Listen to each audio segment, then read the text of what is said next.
हाय दोस्तों, फिर से एक नई वीडियो के साथ आपके सामने 10-15 मिनट के लिए आए। और ये 10-15 मिनट की वीडियो जो है आपके एग्ज़ाम में बहुत ही महत्वपूर्ण योगदान दे सकता है और आपको हेल्प कर सकता है। ये जो क्लास 12 की साइकोलॉजी का स्टेट नंबर 1 से 30 क्वेश्चन को हम लेकर आए हैं और ये 30 क्वेश्चन बहुत ही महत्वपूर्ण है जो एग्ज़ाम में पूछने की संभावना है।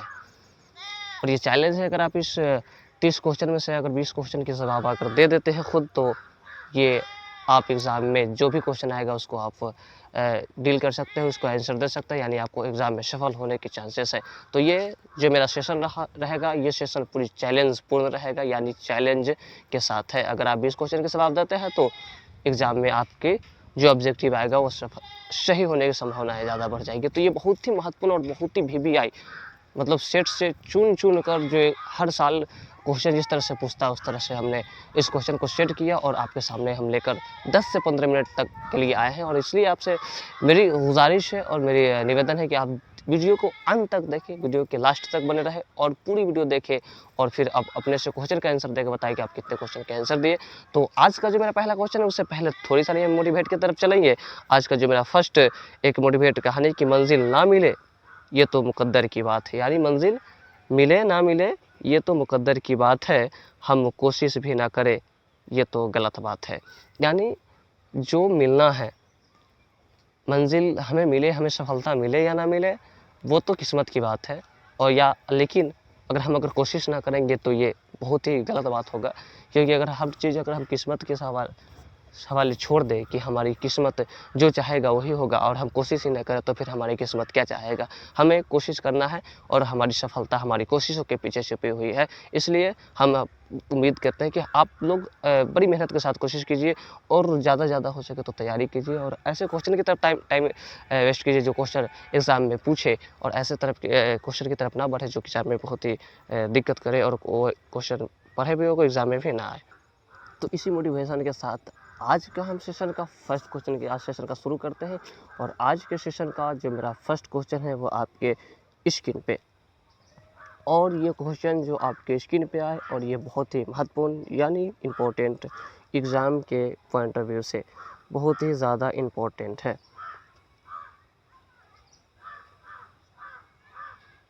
तो ये इम्पोर्टेंट है और ये क्वेश्चन जो है बाह्य अवधेक के प्रतिक्रिया को कहा जाता है, यानी बाह्य अवधेक के प्रति जो प्रतिक्रिया होती है उसे क्या कहा जाता है। ऑप्शन नंबर ए में है समायोजन, बी में है अनुकूल, सी में है बर्नआउट, डी में है खिंचाव। तो जो इसका जो करेक्ट आंसर है वो ऑप्शन नंबर डी यानी खिंचाव। तो क्वेश्चन नंबर 1 का ऑप्शन नंबर डी जो है वो करेक्ट आंसर है। तो आज के सेशन के दूसरी क्वेश्चन की तरफ हम बढ़ते हैं। वो दूसरी क्वेश्चन जो है मेरा वो दूसरी क्वेश्चन निम्नलिखित में कौन सामाजिक प्रतिबल है, यानी ऑप्शन नंबर ए द्वंद्व, ऑप्शन नंबर बी कुंठ, ऑप्शन नंबर सी विवाद विच्छेद और ऑप्शन नंबर डी भूकंप। तो आज की दूसरी क्वेश्चन का जो आंसर है वो सी नंबर यानी विवाद विच्छेद, यानी क्वेश्चन नंबर 2 का करेक्ट आंसर सी यानी विवाद विच्छेद है। आज का तीसरा जो क्वेश्चन है मेरा वो तीसरा क्वेश्चन जो है वो यह है कि सामान्य अनुकूल संलक्षण में अवस्थाएं है। ऑप्शन ए में 5, बी में 3, सी में 4 और डी में जो है वो 2 है। तो जो इसका जो करेक्ट आंसर है ऑप्शन नंबर बी यानी 3। तो क्वेश्चन नंबर 3 का आंसर है वो 3 ही है, यानी ऑप्शन नंबर बी इसका करेक्ट आंसर है। फिर आज की अगली क्वेश्चन की तरफ हम बढ़ते हैं। आज का अगला क्वेश्चन यानी 4 नंबर जो क्वेश्चन मेरा है वो है प्रतिबल का नकारात्मक पहलू क्या है, यानी प्रतिबल का नकारात्मक पहलू क्या है। ये इंपॉर्टेंट है एग्जाम के लिए, 2025 में जो एग्ज़ाम होने वाले उसके लिए ये इंपॉर्टेंट क्वेश्चन है। तो इसका जो पहला है हाइपर स्ट्रेस, डिस्ट्रेस और यूस्ट्रेस और हाइपो स्ट्रेस। तो इसका जो यानी 4 नंबर का जो करेक्ट होगा वो बी नंबर होगा डिस्ट्रेस, यानी 4 का ऑप्शन नंबर बी यानी डिस्ट्रेस इसका करेक्ट आंसर है। आज की अगली क्वेश्चन जो 5 नंबर क्वेश्चन है, द्विध्रुवीय मनोकृति में कितने प्रकार है, यानी मनोकृति यानी ध्रुवीय मनोकृति के कितने प्रकार है। वो है ऑप्शन नंबर ए में 2, बी में 3, सी में 4 और डी में 5। तो इसका जो करेक्ट आंसर है वो ए यानी 2 प्रकार है। तो 5 नंबर का ऑप्शन नंबर ए इसका जो है करेक्ट आंसर है। तो आज अगले क्वेश्चन की तरफ हम चलते हैं। जो आज का मेरा अगला क्वेश्चन है, वो अगला क्वेश्चन क्या है, DSM IV TR में कितने आयाम होते हैं। DSM IV TR जो है इसमें कितने आयाम होते हैं। तो ऑप्शन ए में 5, ऑप्शन बी में 6, ऑप्शन सी में 4 और ऑप्शन डी में 7। तो जो इसका जो करेक्ट आंसर है वो ऑप्शन नंबर ए यानी 6 का ऑप्शन ए यानी 5, इसके 5 आयाम होते हैं, ये करेक्ट आंसर है। आज का अगला क्वेश्चन जो है वो ये क्वेश्चन है हमारा 7वां नंबर जो क्वेश्चन है वो है व्यवहार चिकित्सा किस सिद्धांत पर आधारित है। जो व्यवहार चिकित्सा है वो किस चीज़ पर या किस सिद्धांत पर आधारित है। तो ऑप्शन नंबर ए में अधिगम का सिद्धांत, ऑप्शन बी में अधिप्रेरणा का सिद्धांत और ऑप्शन सी में प्रत्यक्षण का सिद्धांत और डी में विसरण का सिद्धांत। तो जो इसका जो करेक्ट आंसर है वो ए है अधिगमन का सिद्धांत, यानी 7 नंबर क्वेश्चन का जो option number A correct answer है। आज की अगली क्वेश्चन जो है वो कुछ नहीं, मनोचिकित्सा का उद्देश्य क्या है, यानी मनोचिकित्सा का जो उद्देश्य है वो क्या उद्देश्य है। ये भी एक क्वेश्चन है एग्जाम के लिए। मनोचिकित्सा का उद्देश्य क्या है। ऑप्शन नंबर ए में रचनात्मक समायोजन, ऑप्शन बी में विध्वंसात्मक समायोजन, जीवन शैली के सुधार में सहायता और ए और सी दोनों। तो इसका जो करेक्ट आंसर डी है, यानी ए और सी दोनों है। ए मतलब रचनात्मक समायोजन और सी मतलब जीवन शैली के में सुधार में सहायता। तो इसका डी नंबर करेक्ट आंसर है। आज की जो अगली क्वेश्चन जो 9 नंबर क्वेश्चन है वो है उद्बोधक चिकित्सा को स्थापित किया किसने किया था। यह क्वेश्चन है उद्बोधक चिकित्सा के स्थापित किसने किया था। ऑप्शन ए में अल्बर्ट एलिसन, विक्टर ई फ्रेंकल ने, सी में है सिगमंड फ्रायड ने और डी में इनमें से कोई नहीं। तो इसका जो करेक्ट आंसर है यानी बी विक्टर ई फ्रेंकल ने, इसका करेक्ट आंसर है, यानी 9 का correct answer option number B है। ठीक है। आज की अगली क्वेश्चन जो मेरा है वो आपके बोर्ड की स्क्रीन पर दिख रहा है, वो है निम्नलिखित में कौन आक्रामकता का कारण है, यानी आक्रामक का कारण कौन सा है। कुंठ है, बी में है बच्चों का पालन पोषण, सी में मॉडलिंग, डी में है व्यवहार परक अवसाद। तो इसका जो करेक्ट आंसर 10 का होगा वो डी है, यानी व्यवहार परक अवसाद, इसका जो करेक्ट आंसर हो गया। चलिए अगला नंबर क्वेश्चन की तरफ हम बढ़ते हैं। अगला क्वेश्चन है कुंभ किस श्रेणी से संबंधित है। ये जो भूकंप किस श्रेणी से संबंध है। जो भूकंप का है वो किस श्रेणी में आता है, सामाजिक श्रेणी में, राजनैतिक श्रेणी में, प्राकृतिक श्रेणी में या धार्मिक श्रेणी में। आप इसको पहले क्वेश्चन इस तरह से क्वेश्चन देखकर ही इंसान को समझ में आ जाता है कि भूकंप कौन सा आपदा। आपने मैं थोड़ी सा बैक जाकर पूछता हूँ कि आपने आपदा तो पढ़ा होगा, आपदा कितने प्रकार का है ये भी आपको पता हो। आपदा 2 प्रकार का, एक आपदा है जिसको प्राकृतिक आपदा कहते हैं और एक आपदा है जिसको मानव जनित आपदा कहते हैं। तो मानव जनित आपदा कौन है ये भी आप जानते होइएगा और प्राकृतिक आपदा कौन है ये भी आपको पता होगा। तो इस तरह से है कि भूकंप किसके श्रेणी में आता है, वो सामाजिक के श्रेणी में आता है, उसे समाज ने बनाया है, या फिर राजनेताओं के द्वारा होता है, या फिर प्राकृतिक के द्वारा होता है, या फिर धार्मिक के द्वारा होता है। इसका जो ये भी क्वेश्चन है एग्जाम के लिए, इस तरह की क्वेश्चन जिसमें फंसा सके एग्जामिनर, आपको फंसा सके, इस तरह की क्वेश्चन बहुत ज़्यादा सेट होता है। क्योंकि देखिए ये तो हमने भूकंप के बारे में तो आपदाओं में पढ़ा है ना कि आपदा 2 प्रकार के, तो मानवजनित और प्राकृतिक, लेकिन यहाँ पर किस श्रेणी में आता है यह दे दिया है। तो चलिए इसके आंसर की तरफ बढ़ते हैं। जो इसका करेक्ट आंसर है वो सी नंबर यानी प्राकृतिक, यानी ये जो भूकंप है वो प्राकृतिक है। तो 11 का जो करेक्ट आंसर यानी सी इसका करेक्ट आंसर है।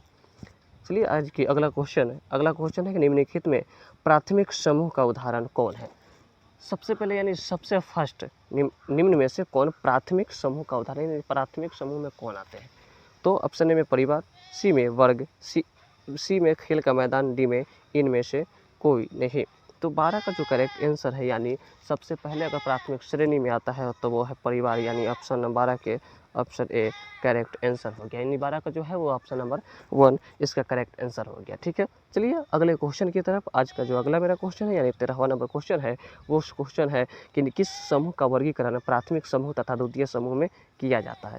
यानी किस समूह को का जो वर्गीकरण यही बांटा जाता है वो प्राथमिक और द्वितीय समूह में बांटा जाता है। वो है मैकाइबर, अल्पोर्ट, WG समनर और डी चार्ल्स कूले। तो इसका जो 13 का जो करेक्ट आंसर है वो ऑप्शन नंबर डी यानी चार्ल्स कूले है। यानी 13 का जो है वो डी इसका जो करेक्ट आंसर है। चलिए आज के अगले क्वेश्चन की तरफ हम बढ़ते हैं, और जो आज का अगला 14वां नंबर क्वेश्चन है, ध्वनि प्रदूषण का मापन क्या है। यानी बहुत ही ये इंपॉर्टेंट क्वेश्चन है, ये मोस्ट इम्पोर्टेंट, इसको हम कर ले। ये जो एग्ज़ाम 2025 के लिए ये बहुत ही इंपॉर्टेंट है। यानी इस तरह के क्वेश्चन एग्ज़ाम में पूछने की संभावनाएं बहुत अधिक, यानी 95% इस पर हम आपके लिए राय दे सकते हैं कि इस क्वेश्चन को आप रट जाइए, बिल्कुल ही रट जाइए। इसकी 95% चांसेस है कि वो एग्ज़ाम में इस तरह के क्वेश्चन डाल दिया जाए, और इस तरह के क्वेश्चन आएगा ही आएगा, जिससे मतलब जिससे जो वर्तमान में जो दिक्कतें आ रही है उस तरह के क्वेश्चन को डालना बहुत ज़रूरी होता है, वो डाल ही देता है। तो मानिए क्या है कि ध्वनि प्रदूषण का मापन क्या है, वेल है या माइक्रोवेल है या डेसीवेल है या फिर इनमें से कोई नहीं है। तो 14वां नंबर क्वेश्चन का ऑप्शन नंबर सी यानी डेसीवेल इसका जो करेक्ट आंसर है, डेसीवेल। तो इसका जो करेक्ट आंसर सी है। यानी आज के जो अगला क्वेश्चन है वो मेरा क्वेश्चन 15 नंबर है, वायरस क्या है। वायरस क्या है, ए में पैथोजेंस, सी में एंटीजेंस, बी में एंटीजेंस, सी में एंटीबॉडीज और डी में इनमें से कोई नहीं। तो 15 का जो आज करेक्ट जो आंसर है वो 15 का जो आंसर होगा, 15 का आंसर यानी बी एंटीजेंस। यानी इसका जो करेक्ट आंसर है वो बी है, वायरस क्या है, एंटीजेन है। चलिए तो आज के जो नेक्स्ट मेरा क्वेश्चन है, आज के हम नेक्स्ट क्वेश्चन की तरफ चलते हैं। अगला 16वां नंबर क्वेश्चन है कि डाउन संरक्षण एक प्रकार का रोग है। किस प्रकार का रोग है डाउन संरक्षण जो है वो किस प्रकार का रोग है? तो ग्रंथिक रोग, द्विभीति रोग, पेट की बीमारी और सी में मानसिक दुर्बलता। तो इसका जो करेक्ट आंसर होगा वो डी होगा, यानी मानसिक दुर्बलता। तो 16 का जो है आंसर वो डी नंबर यानी ऑप्शन डी इसका करेक्ट आंसर है। आज का नेक्स्ट क्वेश्चन यानी 17वां क्वेश्चन जो है वो 17वां क्वेश्चन है कि चिंता विकृति को विकृति की किस श्रेणी में रखा जाता है। यानी चिंता विकृति को विकृति के किस श्रेणी में रखा जाता है? मनदशा, मन स्नायु विकृति, प्रतिबल विकृति, इनमें से कोई नहीं। तो इसका जो करेक्ट आंसर यानी 17 का करेक्ट आंसर यानी बी नंबर इसका जो है करेक्ट आंसर है। आज के नेक्स्ट क्वेश्चन की तरफ हम बढ़ते हैं। नेक्स्ट क्वेश्चन है बुद्धि लब्धि के संरक्षण संप्रत्यय का प्रतिपादन। यानी बुद्धि लब्धि के संप्रदाय का प्रतिपादन किसने किया था? तो बी ने ऑप्शन बी में स्टर्न ने, सी में गार्डन ने, डी में इनमें से कोई नहीं। तो 18 का जो करेक्ट आंसर ऑप्शन बी है, स्टर्न ने। यानी इसका करेक्ट ऑप्शन बी इसका जो है करेक्ट आंसर है। आज की अगली क्वेश्चन और 19वां नंबर का जो क्वेश्चन है मेरा वो क्वेश्चन है कि किस वर्ष बुद्धि पास मॉडल विकसित हुआ। ये वेरी इंपॉर्टेंट और एग्ज़ाम के लिए बहुत ही महत्वपूर्ण क्वेश्चन है। इस तरह के क्वेश्चन एग्ज़ाम में पूछेंगे तो पूछेंगे। तो इसका जो करेक्ट आंसर है वो करेक्ट आंसर यानी ऑप्शन ए में 75, 1975, 1994, 1955 और 2001। तो इसका जो 19 का जो करेक्ट आंसर है वो ऑप्शन नंबर बी यानी 1994। यानी 1994 बुद्धि पास मॉडल विकसित हुआ था 1994 में। चलिए आज का नेक्स्ट क्वेश्चन और अगला क्वेश्चन जो है वो संज्ञानात्मक असंवादिता संप्रत्यय का प्रतिपादन किसने किया था? ऑप्शन ए में है मायर्स ने, फेस्टिंगर ने, हाइडर ने और वर्न ने। तो 20 का जो करेक्ट आंसर है वो ऑप्शन ए बी यानी फेस्टिंगर ने। आज का अगला क्वेश्चन है वो अगला क्वेश्चन जो है वो POX यानी POX त्रिकोणीय मॉडल के संदर्भ में त्रिकोणीय मॉडल के संदर्भ में कौन सा कथन सत्य है? एक व्यक्ति हो सकते हैं, बी में 2 व्यक्ति हो सकते हैं, सी में 3 व्यक्ति हो सकते हैं और डी में कम से कम 4 व्यक्ति हो सकते हैं। तो सी का जो करेक्ट आंसर है यानी सी, यानी 3 व्यक्ति हो सकते हैं। तो इसका correct answer option number C सही है। आज की अगला क्वेश्चन और 22वां क्वेश्चन जो है उसमें है, थर्स्टन के अनुसार बुद्धि के कितनी मानसिक योग्यताएं है? ऑप्शन ए में 7, 5, सी में 6 और डी में 8 है। तो इसका जो करेक्ट आंसर है यानी ऑप्शन नंबर ए, यानी कितने होंगे? 7। तो इसका जो करेक्ट आंसर है वो 7 है। चलिए आज की अगली क्वेश्चन और वो है 23वां नंबर क्वेश्चन, MMPI में कितने कथन है? फिर से बैक हो गया। चलिए MMPI में कितने कथन होते हैं? MMPI में कितने कथन हैं? 314, 300, 418, 550 और 816। तो इसका जो करेक्ट आंसर है वो ऑप्शन नंबर सी यानी 550 जो है वो इसका करेक्ट आंसर है। तो आज का जो अगला क्वेश्चन है यानी 16 नंबर क्वेश्चन है, वो 16 नंबर क्वेश्चन है कि 16 पीएफ को किसने विकसित किया था? यानी 16 पीएफ को किसने विकसित किया था? 16 पीएफ को किसने विकसित किया था? ऑप्शन ए में है अलॉट ने, बी में कैटेले ने, सी में रोजर्स ने और डी में एरिक्सन ने। तो जो इसका जो करेक्ट आंसर है वो ऑप्शन नंबर बी यानी कैटेल ने, यानी 24 का option number B correct answer है। अगला क्वेश्चन और 25वां नंबर जो क्वेश्चन है आज का इस सेशन का अगला क्वेश्चन जो है कथानक संप्रत्यक्षण